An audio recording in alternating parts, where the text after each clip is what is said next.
Abel Sullivan's hands were shaking, but his stitches were not, and that was the only thing keeping the orc woman on his table alive. "Hold still," he said, though he doubted she understood him, and even if she did, he doubted a woman like her had ever been told to hold still in her life. Blood soaked through the linen he'd packed against her ribs, dark and slick in the lamplight of the old mill's back room, and her breath came in ragged pulls through gritted tusks. She was enormous compared to him, all corded muscle beneath skin the color of river moss, and even half-conscious with a Reaver's blade wound torn through her side, she looked like she could snap his wrist without trying. Instead, when the needle bit into her flesh for the fourth time, she reached up and gripped that very wrist hard, hard enough to bruise, hard enough that his hand went still over her open wound and did not let go. "Easy," Abel whispered, not sure if the word was for her or for himself. Her eyes, a startling pale gold, cracked open and fixed on him with a wariness so old and so deep it looked carved into her bones. "I need this hand to finish. I promise you I need this hand." For a long moment, neither of them moved. Rain hammered the shingled roof above them, and somewhere out past the cliffs the sea threw itself against the rocks the way it had every night of Abel's life, indifferent to the fact that a human miller was, at this very moment, sewing an orc warrior's side shut by lamplight while she held his wrist like it was the only solid thing left in the world. Then, slowly, her fingers loosened. Not fully. Never fully, not with her. But enough. "Finish it," she rasped, in common thick with the guttural edges of her own tongue. Human. He finished it. Saltwick Hollow was not a place anyone chose to live in, not really. It was a place people ended up fishermen whose boats had wrecked one too many times to try the open sea trade further south. Farmers who'd lost their land to drought further inland. A handful of old soldiers who traded their swords for hoes and never quite forgiven themselves for it. It clung to a strip of rocky coastline beneath the ruin of an old monastery called Kale's Rest, a cliffside keep of gray stone that some long-dead order of monks had built to watch the sea for God, and that the village now used to watch the sea for raiders instead. At the heart of the village, where the stream came down off the moor and turned toward the cliffs, stood the mill. Abel's mill. His father had built it, and his father's father before that, and it was the only reason Saltwick Hollow had bred through the winter at all, because the soil this far north was too thin and too salted for much else. Every family in the village brought their grain to Abel's wheel.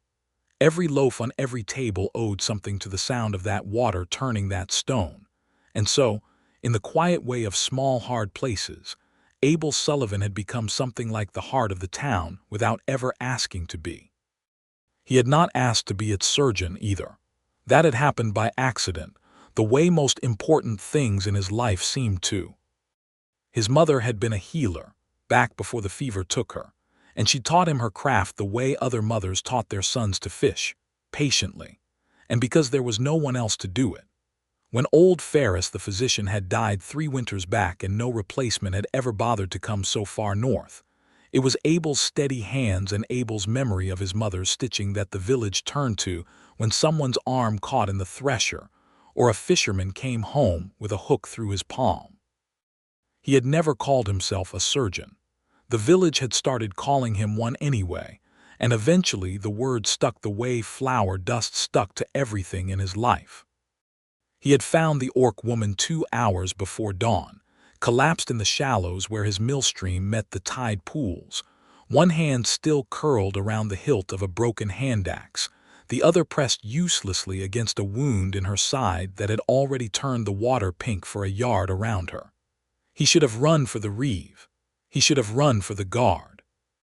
Instead, he had done the thing his mother's blood in him would not let him not do. He'd hauled a woman twice his weight up the bank, half dragged and half carried her the 1/4 mile to the mill, and laid her on the table where he ground his own accounts and mended his own boots, because it was the only flat surface in Saltwick Hollow close enough to save her life. Now, in the gray hour before sunrise, with her stitched and bandaged and breathing steady if not easy, he sat on an overturned flour barrel and watched her sleep, and wondered exactly how much trouble he had just carried into his own home. The trouble arrived formally by mid-morning, in the shape of Reeve Holt and 4 men from the village watch, all of them pale-faced and furious in the particular way of men who are frightened and do not wish to admit it. "Are you mad, Sullivan?" Reeve Holt was a broad, balding man with a permanent worry line between his brows, a man who had held the village together through 2 bad harvests and 1 outbreak of the sweating sickness through sheer stubborn competence, and who now stood in the doorway of Abel's mill looking at the sleeping orc woman like she might wake and eat his children. "An orc? In your house? Do you have any idea what that thing is?" "She's not a thing," Abel said, quiet but not backing down, which was not something he did often, and it surprised even him a little. "She's a woman with a knife wound, and she'll die if she's moved before that dressing sets. She's Frostwolf." This came from one of the watchmen, a lanky young man named Curtis who'd once been Abel's schoolmate. He said the clan name the way other men said the word plague. "I saw the wolf-tooth necklace." "That's Borak's clan. That's the warband that's been raiding the high pastures for 2 summers running." "She hasn't raided anything lying on my table half dead," Abel said. "Someone did this to her. Someone with a Reaver blade, if I don't miss my guess. I've dug enough Reaver iron out of fishermen to know the shape of the wound." That gave Reeve Holt pause, as Abel had known it would. The Ashfang Reavers were not some old story used to frighten children. They were a very present, very bloody problem, a warband of raiders who had burned 2 coastal settlements south of Saltwick Hollow in the last year alone, and who everyone in the village lived in low, quiet dread of, the way sailors lived in dread of a coming storm they could see building on the horizon but could do nothing to stop. If the orc woman had been fighting Reavers, that changed things. Not everything, but something. The orc woman's eyes opened at the sound of the name. Not fully, a slit of pale gold beneath dark lashes, but enough that Abel saw it, and saw the way her whole body went taut and ready beneath the blanket he'd laid over her, a warrior's instinct even half-drugged on the poppy tincture he'd given her for the pain. "Ashfang," she said, her voice a low rasp. "They came through Frostwolf land 3 nights past, burned 2 hide tents, killed my cousin Rune." Her gaze slid to Reeve Holt, cold and assessing. "If your village thinks it is safe from them because you build stone walls around an old god house, you are fools. They are coming down this coast like a wave, human. Your keep is next." The room went very still. It was Karga Frostwolf who broke the silence again, wincing as she pushed herself half upright against Abel's protesting hands, refusing his help with a sharp look that told him exactly what she thought of being fussed over. "I am Karga," she said, "daughter of Borak, who leads the Frostwolf clan in the high country. I did not come here to die in a human's flower house. I came here because I was already dying, and this was the nearest ground that was not soaked in my own people's blood." Her jaw tightened. "If your Reeve wishes to throw me into the sea for it, he may try." No one in that room moved to try. It took 3 days of careful negotiation, most of it conducted by Abel because he was the only one in Saltwick Hollow the Frostwolf woman would speak more than 4 words to at a time, before Reeve Holt was willing to consider what Karga was offering instead of simply what she represented. The math of it was simple and grim. The Ashfang Reavers, 40 strong and growing, were sweeping down the coast, burning what they could not use and taking what they could. Saltwick Hollow, with its crumbling keep, and its handful of watchmen and its 1 good mill, could not hope to stand against them alone. The Frostwolf clan, driven from their upper pastures and bleeding warriors with every skirmish, could not hope to stand against them alone either. Together, perhaps, if old wounds could be set aside long enough to matter. "They will never trust it," Karga said flatly, the 4th night, sitting up in the narrow cot Abel had set for her in the back room of the mill while he checked the stitches along her ribs by lamplight, his fingers careful and quick, and, she had noticed, always gentler than they needed to be for a man simply doing his work. "Your people fear my people. My people do not forgive so easily what your people have taken from us." An alliance sealed on parchment will not survive the first frightened rumor. Then it needs to be sealed on more than parchment, Abel said, half to himself, and then, because he was tired and because the idea had been circling the back of his mind for 2 days like a gull looking for somewhere to land, he said it aloud. It needs to be sealed on something they can see, something they can't argue with. Karga went very still under his hands. What are you suggesting, human? He should have thought it through more before he said it. He would think that 100 times over the weeks that followed. But in that moment, with her pale gold eyes fixed on him and the lamp throwing gold across the sharp planes of her face, the words simply came out of him, half a plan and half a madness. A courtship, he said, between you and me. Something the whole village can see, something your father's people can see too, proof the alliance is more than words on a page. It wouldn't have to be, he faltered. It wouldn't have to be real. Karga looked at him for a long moment. Long enough that he became acutely aware of how close his hand still rested against her bare ribs, how the lamplight caught the fine down at her temple, how her breath had gone slow and considering instead of sharp with pain. A pretend courtship, she said slowly, tasting the words like she wasn't sure she believed them, between an orc chieftain's daughter and a human miller. I know how it sounds. You do not, she said, and there was something almost like amusement in it now, dry and dangerous. You have no idea how it sounds, Abel Sullivan, but it may be the only lie ridiculous enough that both our peoples believe it must be true. They rode out to the Frostwolf camp 5 days later. Once Karga could sit a horse without her stitches pulling. Abel mounted awkwardly beside her on the Reave's second-best gelding, feeling every one of his 29 years and every ounce of his lack of any warrior's grace. The camp sprawled across a windswept shoulder of the high moor above Saltwick Hollow, a scatter of hide tents and cookfires and picketed war horses, smoke rising thin and gray against a colorless sky. Orcs turned to watch them ride in, dozens of them, tall and broad and armed, and Abel felt every one of those gazes like a physical weight. Chieftain Karga Frostwolf was a mountain of a man, of an orc. Abel corrected himself, though the distinction felt increasingly academic the longer he spent breathing the same air as these people, gray-tusked and scarred, sitting on a camp stool outside the largest tent like a king holding court from a rock. He looked at his daughter first, taking in her healing wound with a flicker of something that might have been fear and was quickly buried beneath pride. Then he looked at Abel, and did not bother to hide his contempt. "This is the human you speak of," Karga said to Karga, not to Abel, as if Abel were a horse being appraised. "This is the miller who thinks he can bind a warband to a village of farmers with a courtship neither of you means. He stitched me shut with his own hands when your warriors were 3 days' ride away burying ruin," Karga said, and there was an edge in her voice Abel hadn't heard before. Something protective that startled him more than the chieftain's contempt did. "Gave me his bed and slept on his own floor. He did not ask what I was worth to my clan before he decided I was worth saving." Karga's small eyes moved back to Abel and something in his expression shifted fractionally. "Is this true, human?" "She was bleeding to death in my millstream," Abel said.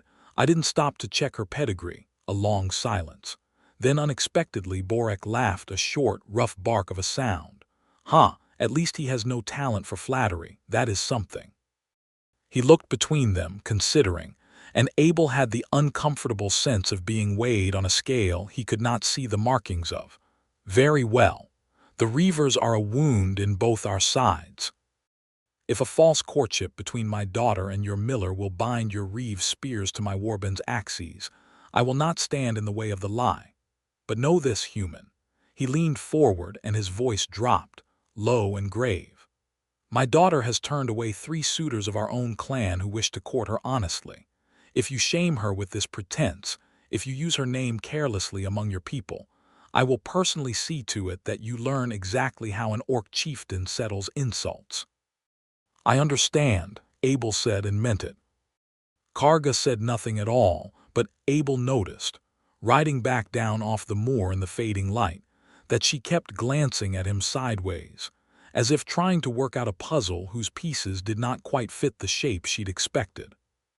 She wore, that first month, the same leather she'd worn the night he'd stitched her, a fitted cuirass of dark, oiled hide that laced up the sides and hugged the powerful line of her torso, sleeveless to bear the corded strength of her arms, with a fur-trimmed mantle at one shoulder that marked her as clan-blooded. Snug leather trousers were tucked into high boots built for rough country, and a wide belt at her waist carried a long hunting knife and the coiled length of a leather cord she used, Abel would learn, to bind her dark hair back from her face when she fought. She moved in that fitted leather like it was a second skin, like armor and flesh had long since stopped being separate things to her, and Abel, who had spent his whole life around flour sacks and millstones, and the plain wool of farmers, found himself, more than once, forgetting entirely what he had meant to say when she turned those pale gold eyes on him. The pretend courtship began clumsily.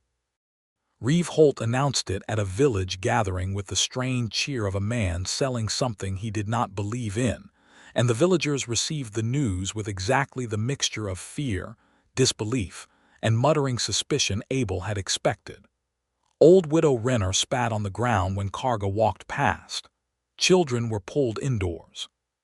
Someone painted a crude warning on the mill door, "Go back to the HILLS, orc," that Abel scrubbed off before Karga could see it, though he suspected, from the flat look she gave him the next morning, that she had seen it anyway and simply chosen not to speak of it. But there was work to be done regardless of what the village whispered, and work, Abel had found, was the truest way two strangers learned each other's shape. He taught her the mill, how to read the grain of the wheat before it went to stone, how to judge the water's flow by ear before the wheel ever turned, how to coax a fair grind from a stubborn harvest. She was a quick study, impatient with her own mistakes in a way that made him laugh before he could stop himself, and the first time she made him laugh outright, some dry, cutting remark about human flour being as fussy as human pride. She looked so startled by the sound that he found himself wanting to hear it again immediately. In turn, she taught him what she knew, how to read a threat in the set of a stranger's shoulders, how to throw a hand axe so it didn't simply bounce off a target, how to sit a horse the way her people did, low and balanced, instead of perched up top like a sack of grain waiting to fall. She was patient with him in a way her fierce reputation had not led him to expect, patient in the particular way of someone unused to being patient and trying very hard, and every time her hands closed over his to correct his grip on a blade or a set of reins, he was aware of her nearness with a sharpness that had nothing to do with pretense at all.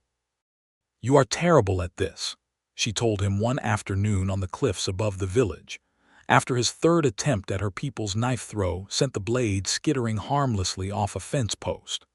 The wind off the sea pulled strands of dark hair loose from the cord at her nape, and she did not bother to fix them, letting them whip across her face as she watched him with an expression that was trying very hard to be exasperated and failing. "I'm a miller," Abel said, retrieving the knife with as much dignity as he could manage. "I grind grain for a living. I'm not meant to be good at throwing knives." "No," she agreed. "You are meant to be good at other things."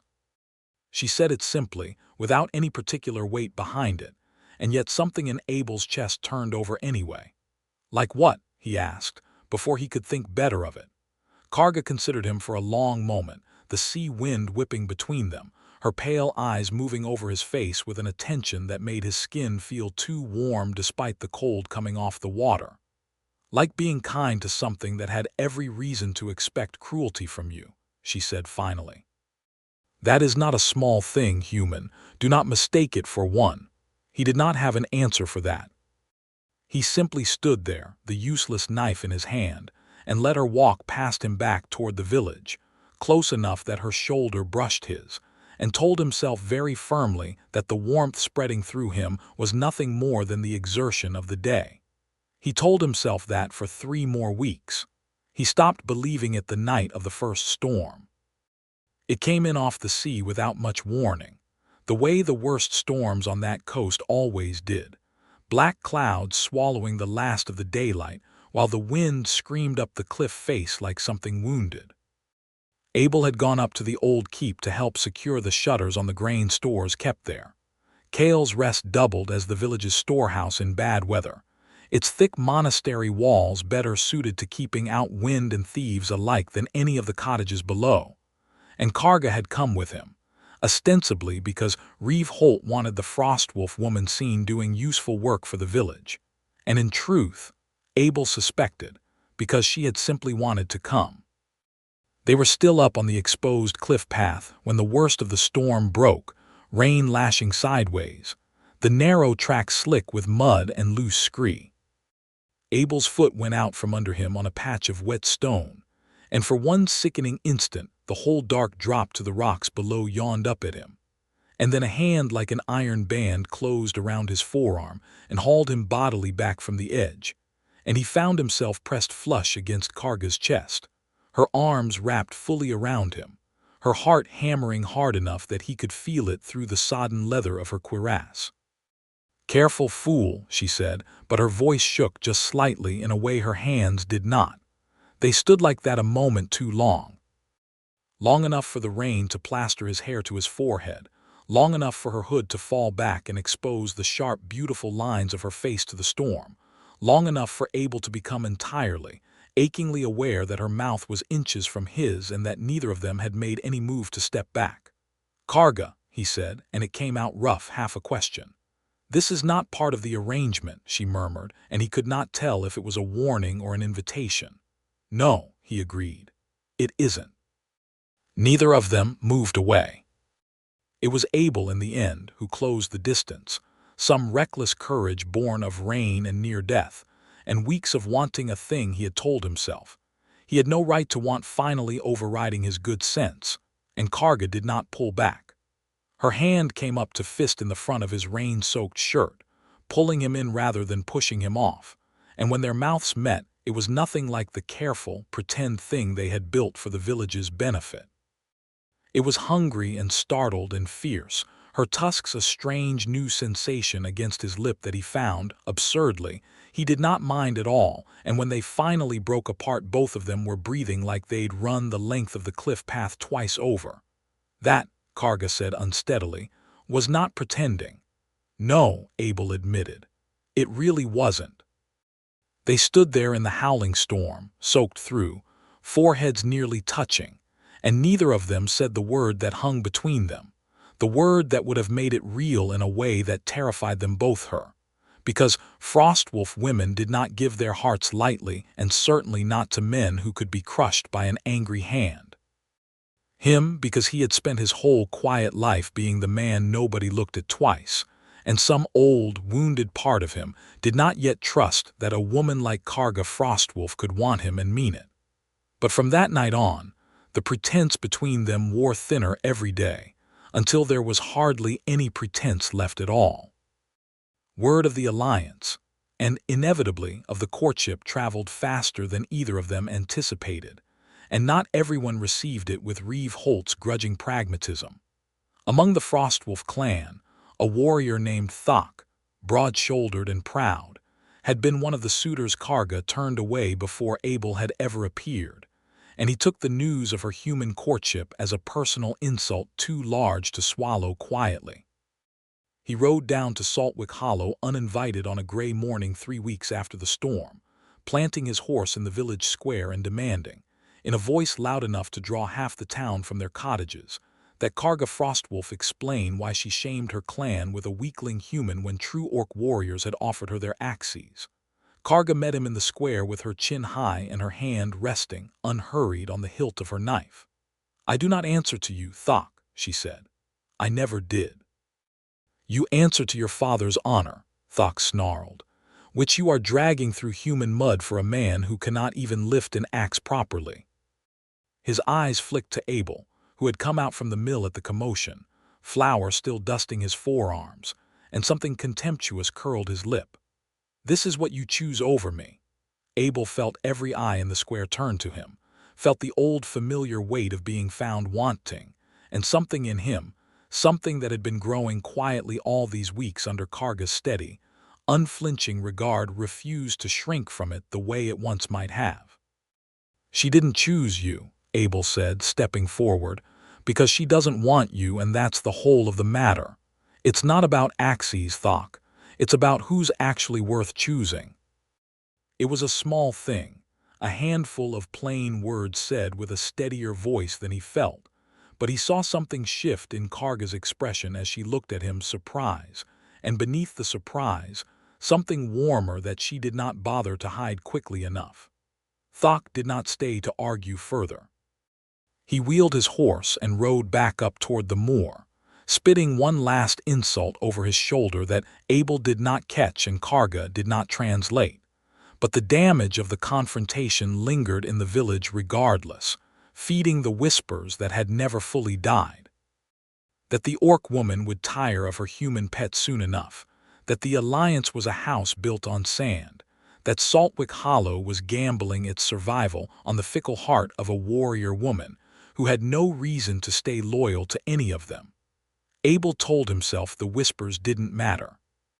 He told himself that even as, late that night, Karga came to find him at the mill, letting herself in without knocking the way she'd taken to doing, and settled onto the flour barrel across from where he sat mending a torn sack, watching him with an unreadable expression until he finally set his work aside.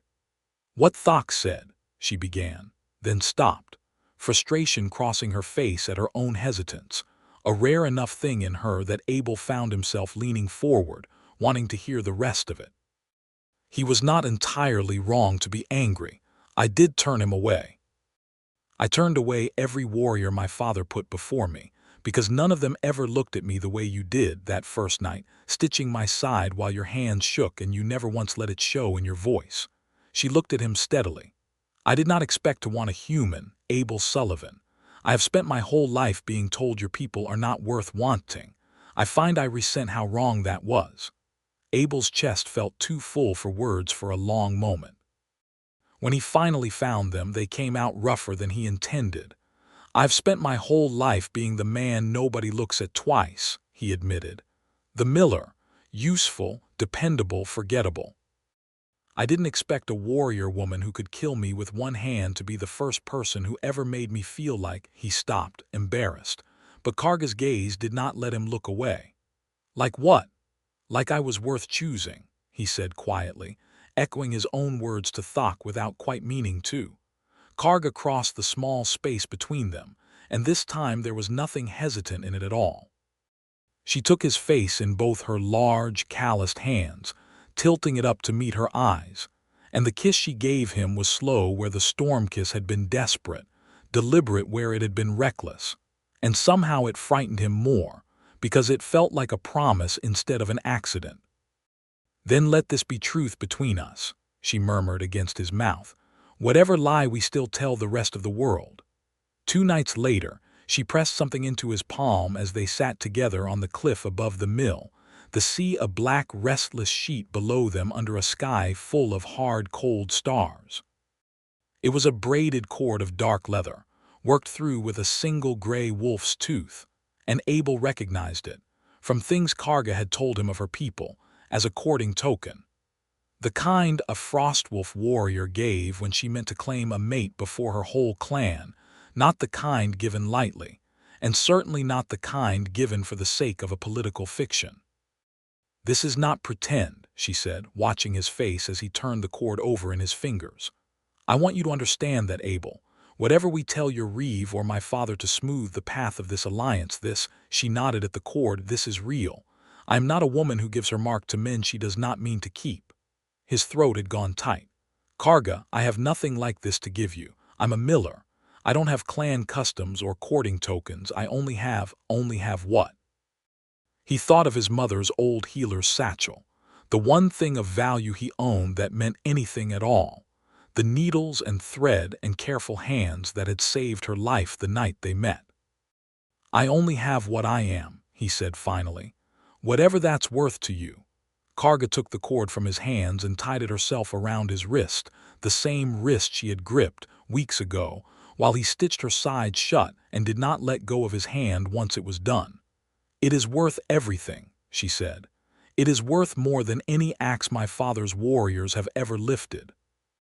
The council was called 3 weeks later.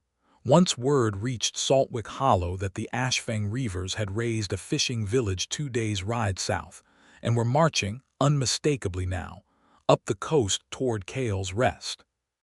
Reeve Holt summoned the full village into the old monastery's great hall to formally ratify the alliance before the assembled elders of both peoples. Humans crowded along one long trestle table, Frostwolf warriors along the other. Chieftain Boric himself come down from the high moor to sit at the head beside Reeve Holt, torches guttering in iron brackets along walls that had once held monks at prayer, and now held two wary, war-bracing peoples trying to become something like allies. Abel stood beside Karga near the center of the hall as the formal terms were read aloud: grain and shelter from the village, spears and axes from the clan, shared watch along the cliff roads, shared blood if it came to that, and felt the weight of dozens of eyes on the two of them, on the cord still tied at his wrist, on the way Karga's hand had found his without either of them quite deciding to let it. It was in the middle of Reeve Holt's closing words, with the hall full and loud and every attention fixed on the dais, that Abel caught a flicker of movement from the corner of his eye. A man near the back of the hall, a trader named Denner who'd come through Saltwick Hollow with a cart of salted fish not 3 days past and never left, moving fast and low through the crowd with something bright and narrow gripped in his fist. Karga, Abel started, but the word was barely out of his mouth before Denner broke from the press of bodies with a snarl of pure hatred, the knife in his hand already rising, and Abel understood in one sick, lurching heartbeat that the blade was not aimed at Karga at all. It was aimed at him. "You'd sell this village to orc filth." Denner screamed, and the hall erupted into chaos, people scrambling back, someone shouting for the guard, and there was no time at all for Abel to do anything but watch the knife come down toward his chest, and then Karga moved. She did not simply step between them. She threw the whole considerable weight of her body into the space, catching Denner's wrist with one hand and Abel's shoulder with the other, wrenching them both off balance so hard that Abel went sprawling backward onto the stone floor, and the blade meant for his heart opened a long, shallow line across Karga's forearm instead, as she twisted the knife from Denner's grip with a sound like a snapping branch. The hall went silent, save for Denner's whimpering as Karga's boot came down hard on his chest, pinning him flat against the stone, her stolen knife pressed to his throat, blood, her own blood, dripping steadily from the gash on her arm onto his terrified face. "Who sent you?" Karga said, and her voice was terrible in its quiet. "The Reavers," Denner gasped. They said if the alliance held, we'd all die anyway when they came. Better to break it now. Better to murder an unarmed man at a peace council," Karga said, "than to trust that two peoples might actually save each other." Her grip on the knife did not waver, though Abel, scrambling upright with his heart still hammering, could see the effort it cost her, the blood now running freely down to drip from her fingers. "Give me one reason I should not open your throat where you lie, Karga." Abel's voice cracked through the frozen hall, and he was moving before he'd fully decided to, dropping to his knees beside her, one hand closing over the wrist that held the knife, exactly the way she had once closed her hand over his. "He's not worth your mercy, but he's worth your restraint. Let the Reeves men take him. You're bleeding." For a long, terrible moment he did not think she would listen. Then something in her shoulders loosened, and she lifted the knife away, letting the village guards drag a sobbing Denner off toward the cells beneath the keep, while the whole hall stood frozen in stunned silence around them. "You threw yourself in front of a blade meant for me," Abel said, low, disbelieving, his hands already moving to the wound on her arm with the same instinctive urgency he'd shown that first bloody night in the mill. "Of course I did," Karga said, as if it were the simplest fact in the world, even as her voice tightened with pain. "Did you think I would stand still and watch you die, Abel Sullivan, after everything?" He got her to the same back room of the mill where he'd first stitched her, hands steadier now with practice and terror both, murmuring low reassurances she likely didn't need as he cleaned and closed the wound on her forearm, smaller than her first wound cleaner, but no less frightening for the fact that this time he understood exactly, achingly, what it would have meant to lose her. When it was done, she caught his wrist again, the same gesture, the same grip, but this time there was no wariness in it at all, only a fierce and open tenderness that undid him more completely than any blade could have. "You keep saving me," she said quietly, "and I keep saving you. I'm beginning to think, human, that we were made for exactly this." "Say it," he whispered. "Say what this is." "I love you," Karga said without hesitation, without the careful distance she'd kept around every other tender thing in her life. "I have loved you since you would not let your Reeve throw me out of your village half dead. I do not know how to say it more plainly than that." "I love you too," Abel said, and the words felt like the truest thing he had ever spoken. "I have from before I understood what I was feeling. Karga, I don't have axes or clan blood or anything your father would call worthy, but I have this." He lifted the cord still tied at his wrist. "And I have every stitch of thread left in this whole cursed mill, and I will use every last one, keeping you alive as many times as it takes, for as long as you'll let me." She kissed him then, careful of her bandaged arm, careful and thorough and unhurried despite the blood and the chaos of the night behind them. And for a little while the coming war and the whispering village and everything else in the world fell away, leaving only the two of them and the quiet certainty that had finally, fully arrived between them. The Ashfang Reavers came 8 days later at dawn, exactly as the scouts had warned. They came up the coast road in a black, ragged column, 40 spears and more, torches already lit though the sun was barely over the water, and the first sight of them sent Saltwick Hollow's bell ringing wild and frantic from the old monastery tower.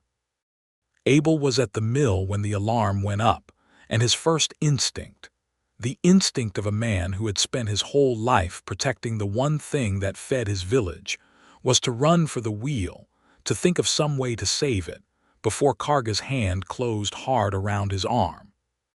"The mill can be rebuilt," she said, already in her leathers, her knife and hand axe both at her belt, her eyes fierce and clear. "You cannot. Come, fight beside me or shelter behind me, but do not stay here alone." They ran together for the keep, where Reeve Holt's watchman and Borax Warben arrived 2 days prior and camped along the cliff road in a show of alliance the whole village had watched with cautious, uncertain hope, were already forming up along the old monastery walls. The battle that followed was not the stuff of songs, not really. It was ugly and fast and terrifying, Reaver ladders slamming against gray stone, arrows hissing overhead, the deep war cries of Frostwolf axes meeting the ring of human steel in a chaos that Abel, who had never fought a battle in his life, found himself thrown into with nothing but a stitching knife and sheer desperate need to stay near the woman he loved.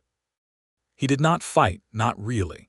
He was no warrior and never would be, and Karga had made him promise, before the horns even sounded, that he would keep himself alive above all else, that his hands were needed whole for what came after the fighting was done. So he ran instead between the wounded as they were carried back from the wall, packing wounds, splinting bones, doing the only thing he had ever truly been good at while the battle raged around him. And more than once he looked up from some bleeding villager to see Karga on the wall above, fighting with a ferocity that took his breath away, her braid come loose and whipping around her like a banner, her axe rising and falling with a warrior's brutal grace, and he understood in that terrified, awestruck moment exactly what kind of woman had chosen to love him. The turning point came near mid-morning, when a knot of Reavers broke through a weakened section of the old wall near the mill road, threatening to cut the village's water supply and burn the mill itself, the heart of Saltwick Hollow, the thing that fed every family behind those walls. And Abel, without fully deciding to, found himself running toward the breach instead of away from it, because some things a man simply could not stand by and watch burn. He reached the mill just as the first torch was thrown against its old timber walls, and beat it out with his own coat before the flame could catch. And then there was a Reaver in front of him, blade already rising, and Abel had time only to think, with strange clarity, that this was a foolish way to die protecting a building, before Karga came off the wall above him like something out of a nightmare, dropping the full weight of her body onto the Reaver from above, and driving him to the ground with a single brutal strike of her axe. "I told you," she snarled, hauling Abel bodily back from the mill's threshold even as she scanned the road for further threats, to stay behind the walls. "It's the mill," Abel said, breathless, absurd. "It's the only thing that keeps this whole village fed through winter, Karga. I couldn't just—" "You could have died," she said, and for the first time since he'd known her, he heard real fear crack through her fury. "Do you understand that, Abel? You could have died and I would have been too far to stop it." "I'm not dead," he said, catching her face in his hands, ignoring the battle still raging not 50 yards distant. "You reached me. You always reach me." She kissed him hard, fierce and brief, more promise than comfort. "Then do not make me test that again today," she said, and turned back to the fight with her axe already rising.